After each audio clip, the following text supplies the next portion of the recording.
Italy, October 1943. The debris from shattered buildings still lingered in the atmosphere above Mandrion's streets when the child started his sweeping.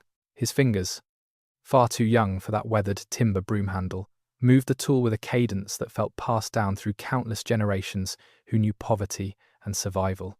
Those worn bristles dragged across ancient cobblestones in measured, intentional passes, creating little wisps of ash-coloured powder that captured the late-day sun before drifting back down like remnants of a reality that had lost all meaning. 10 years old, that's all he was. Enzo Ferrante was his given name, though nobody used it in full any longer. The townspeople who still remembered his bloodline had either escaped or withdrawn into protective silence. The German occupiers, who had controlled his village for 3 weeks, never bothered with Italian identities. To their eyes, he simply didn't exist, merely another element of the scenery, like damaged window frames and bullet-marked facades and wild plants pushing through fractured pavement. To the Italian women peering from behind broken shutters, he represented just one more child orphaned by conflict, doing whatever orphans must do to stay alive.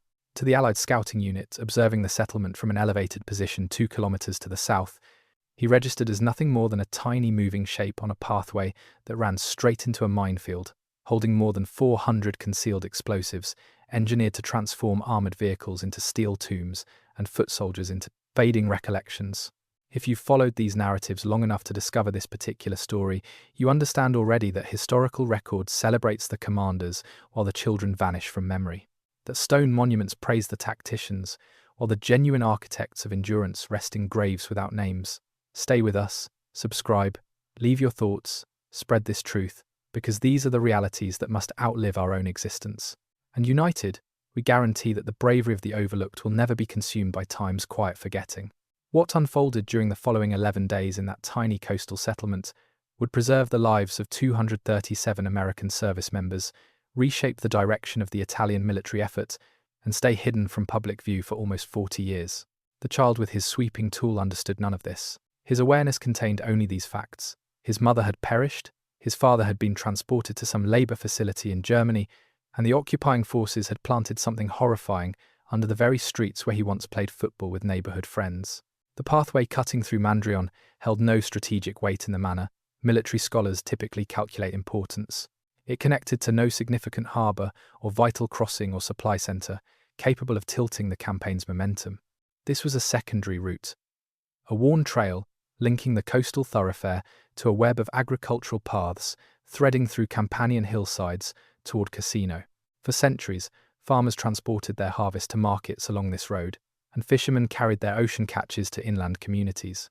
During peacetime, no commander would bother marking such a route on operational maps. Yet, in autumn 1943, every pathway across southern Italy had transformed into an equation written in casualties and hours. Every 1,000 meters represented a problem requiring calculations of mathematics and human mortality.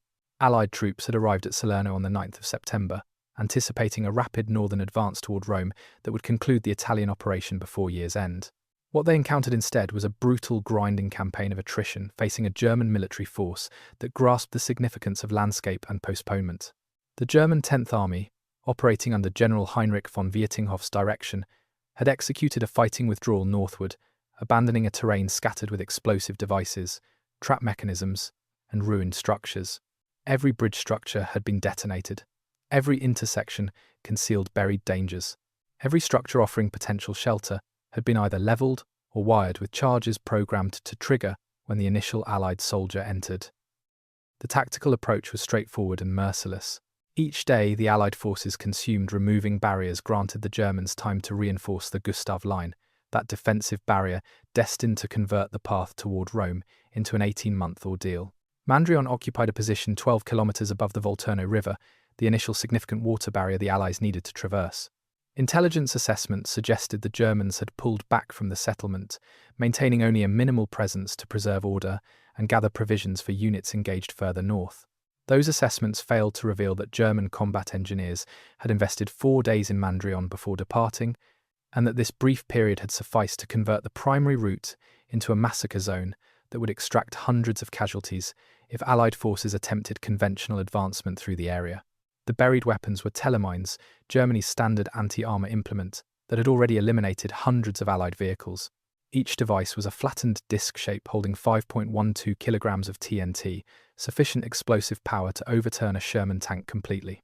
They sat buried at calculated spacing, 18 inches beneath ground level, in an arrangement engineered to funnel vehicles toward designated kill zones where mine concentration reached maximum density, producing what the engineers termed a death corridor. But the Germans had implemented something unexpected as well. They'd positioned anti-personnel devices along the roadway edges. These were S-mines, those notorious bouncing explosives. Upon activation, they propelled a steel container skyward before detonating at torso level, dispersing 360 steel fragments in a complete circle. One S-mine possessed capacity to injure or eliminate every individual within a 20-meter radius. This pairing of vehicle-killing devices and personnel-killing devices rendered the pathway impossible to clear through standard procedures. Armoured vehicles couldn't simply push through because infantry troops needed to advance alongside providing security. And infantry couldn't advance alongside because of the S-mines. Engineer teams couldn't probe for buried devices because the road remained too vulnerable to sharpshooter fire. The Germans had constructed a flawless defensive obstacle with fewer than 500 mines and 4 days of work.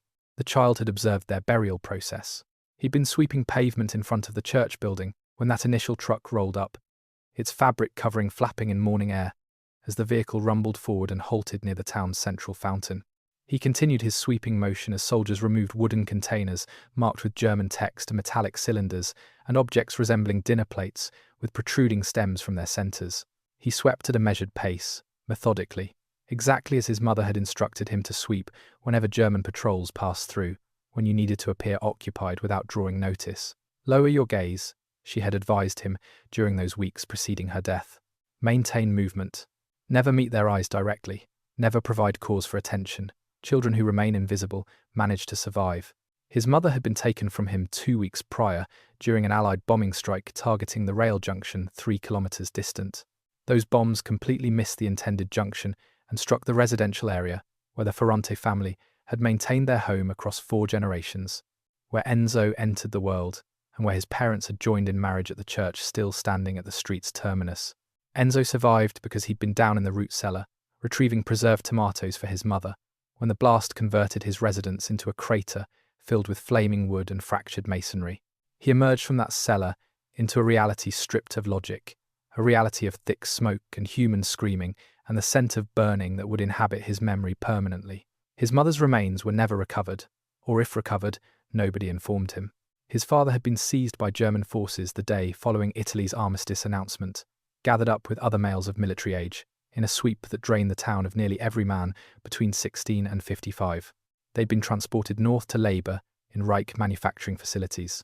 Enzo possessed no knowledge whether his father lived or had perished. His only certainties were his solitude, his need for nourishment, and that German soldiers occasionally distributed bread to children who swept their streets and made themselves helpful without becoming troublesome. So he swept. And while sweeping, he observed with the careful focus of a child who'd already absorbed that survival required noticing details others failed to see. The German engineers executed their task with a precision that Enzo found almost artful. They measured distances using tape and cord. They excavated openings with short-handled digging tools, verifying depth with wooden measuring rods marked in centimeters. They positioned mines into those openings carefully, almost gently, as if handling something precious. Then they refilled the openings with earth and leveled the surface until detecting any disturbance became impossible. They function in 3-person teams, one individual excavating, one individual positioning, one individual concealing, and they progressed down that road with mechanical efficiency. Enzo swept nearer, pretending to chase scattered debris. One engineer glanced toward him and spoke something in German. Another engineer produced laughter. After that moment, they disregarded him. He was merely a child holding a broom, no more noteworthy than the cats prowling through rubble. But Enzo wasn't simply sweeping. He was tallying. He was committing to memory. He was observing which direction the engineers oriented themselves during each mine placement, registering the angle of excavated holes, recording the pattern emerging as morning hours transformed into evening. By the moment the Germans completed their work and departed, Enzo possessed a mental map. It wasn't a flawless map, yet he understood where the mines rested, and he grasped something else that would prove even more critical. He recognized that the Germans had not mined the eastern roadside between the stone fountain and the destroyed pharmacy. They'd exhausted their time or exhausted their explosive supply. Across a stretch measuring approximately 30 meters, a pathway existed through that killing ground. The difficulty was that Enzo possessed nobody to inform.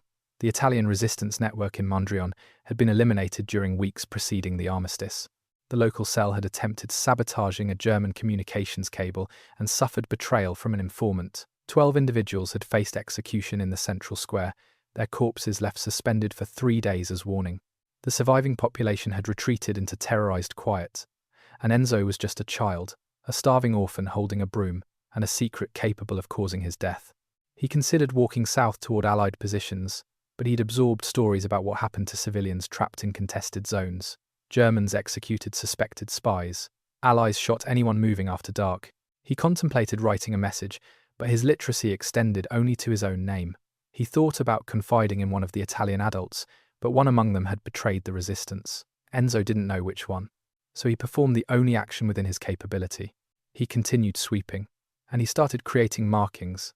The American Reconnaissance Unit, observing Mondrian, consisted of 3 individuals from the 36th Infantry Division's Intelligence Section. Lieutenant James Hicks, the team commander, was a 26-year-old former geography instructor from Austin, Texas. Sergeant Frank Russo served as the team's interpreter, a second-generation Italian-American from Brooklyn whose parents had migrated from Naples in 1912.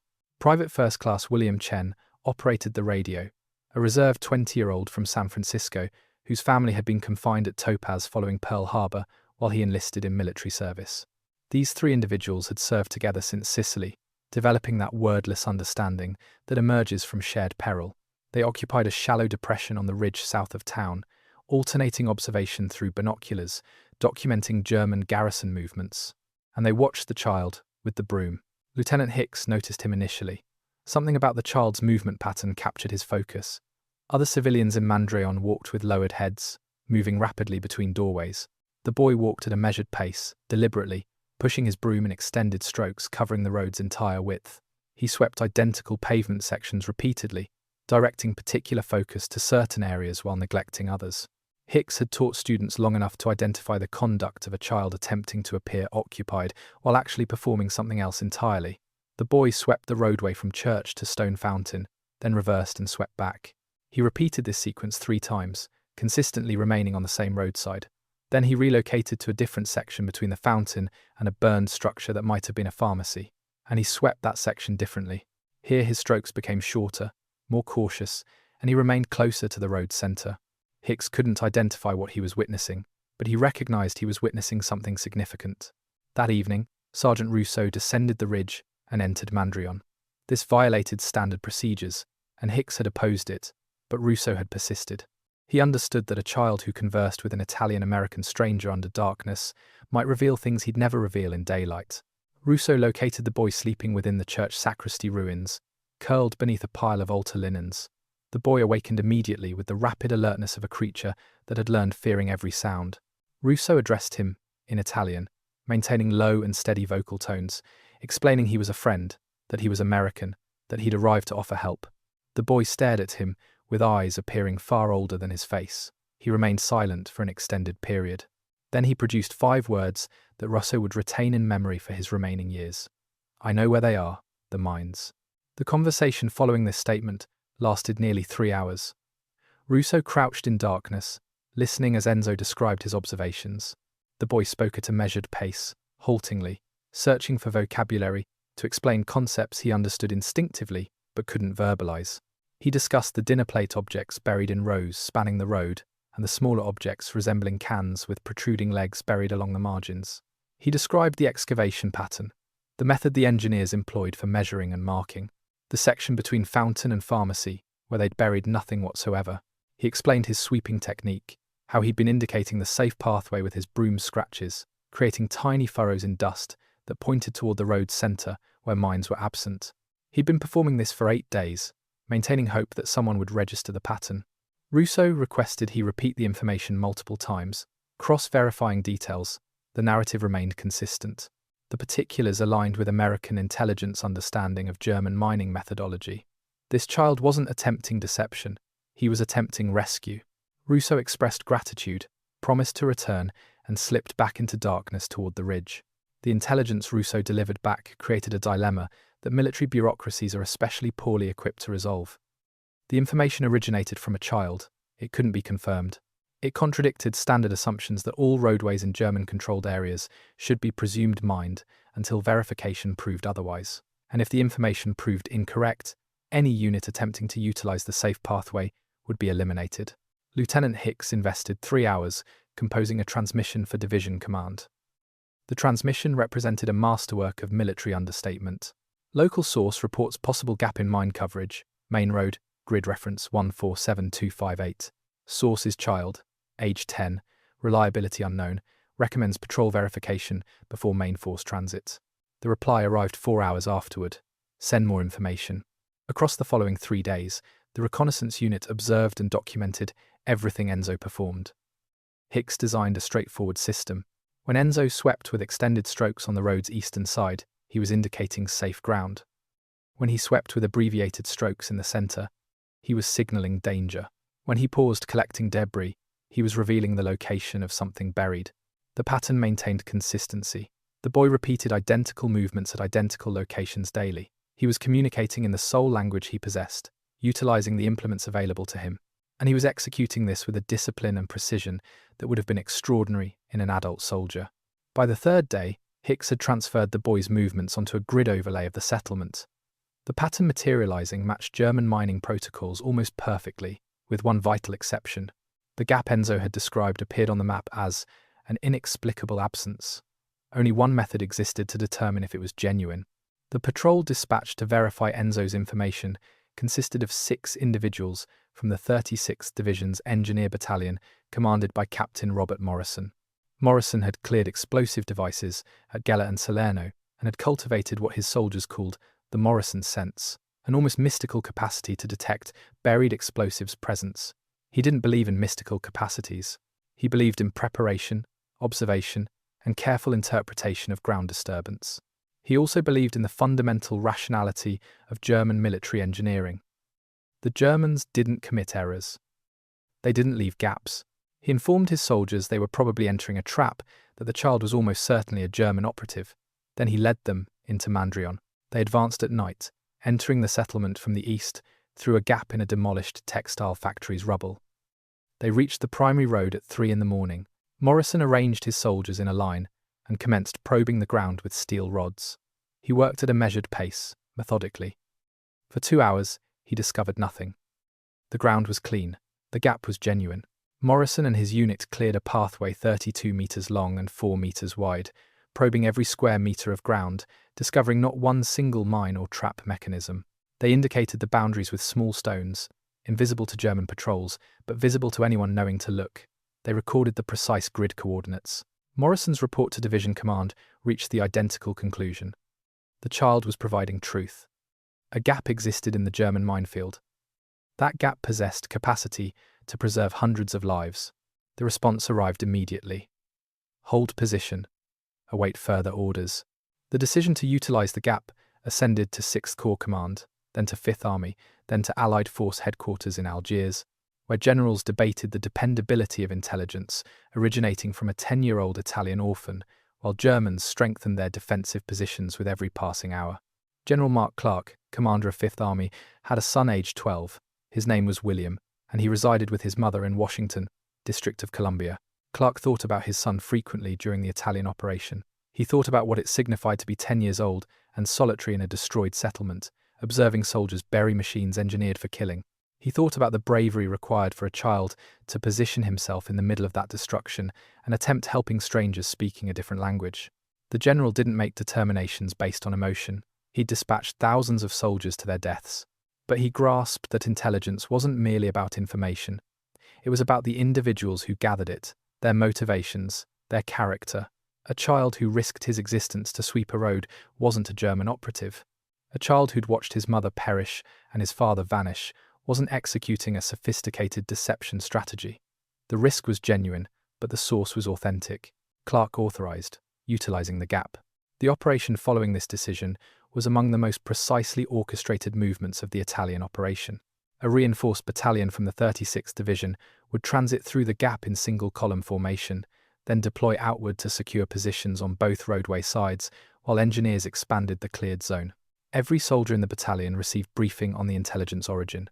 They were informed about the boy, about his broom, about the markings in dust. Some soldiers maintained skepticism. Others were affected by the narrative, by the image of a child resisting an empire with nothing except a household implement.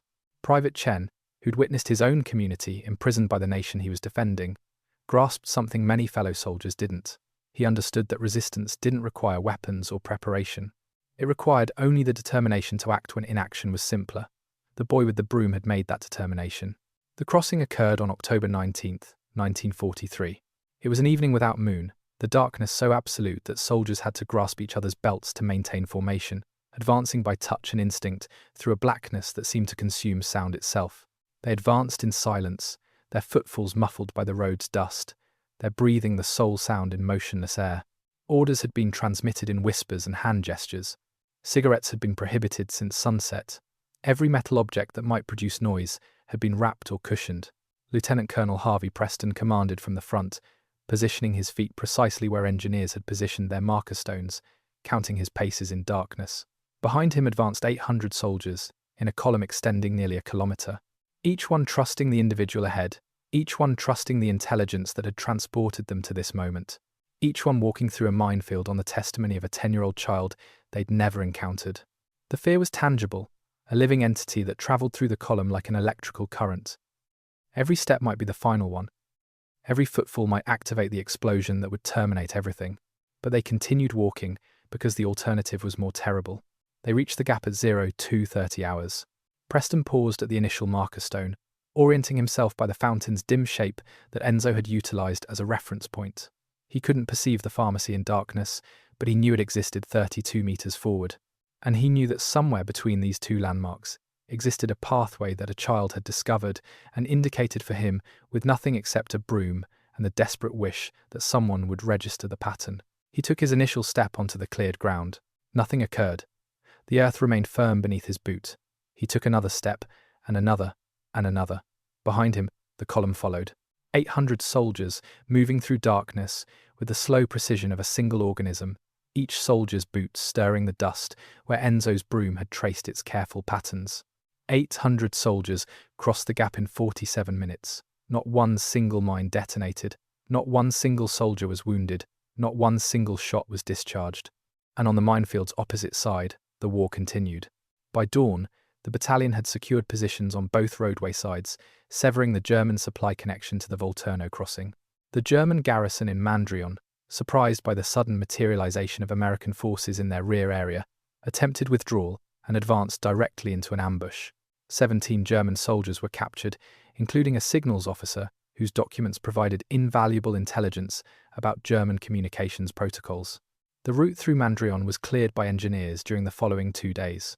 437 mines were extracted, including 22 telemines and 225 S-mines.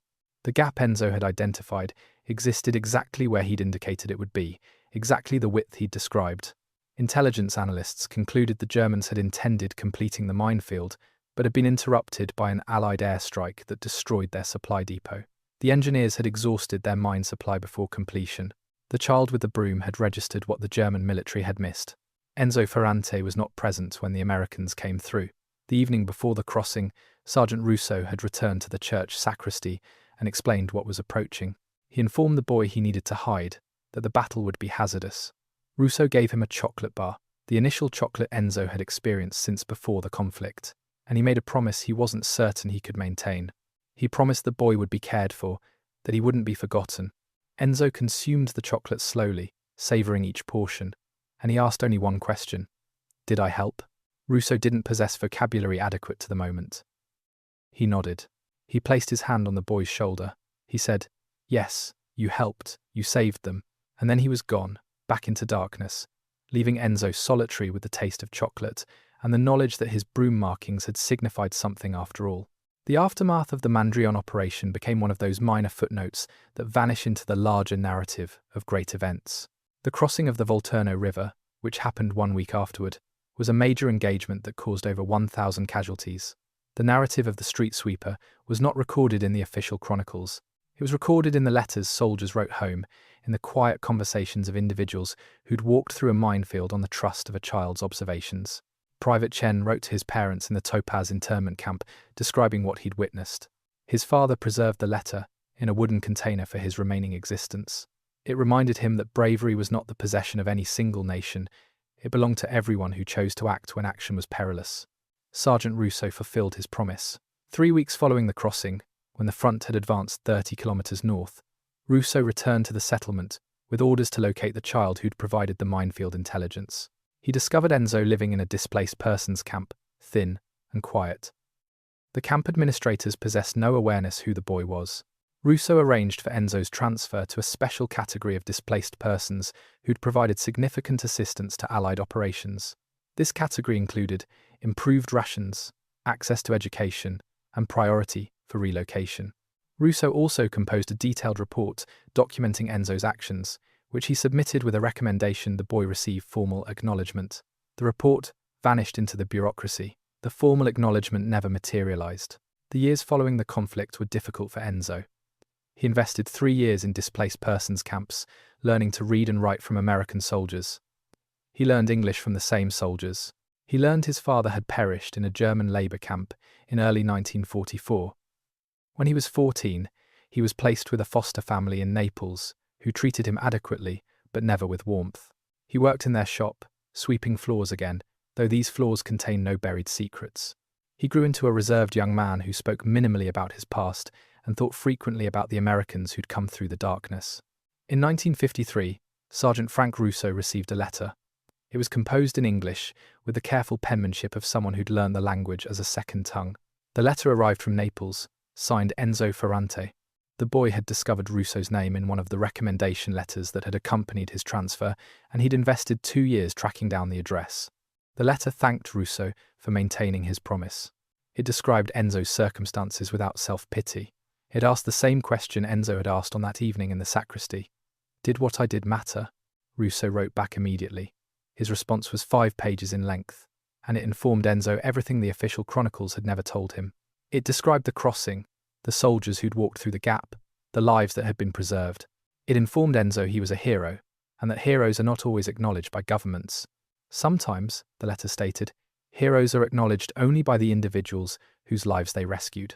The correspondence between Enzo and Rousseau continued for 40 years. Rousseau became a school instructor in Brooklyn, relating the narrative of the street sweeper to generations of students.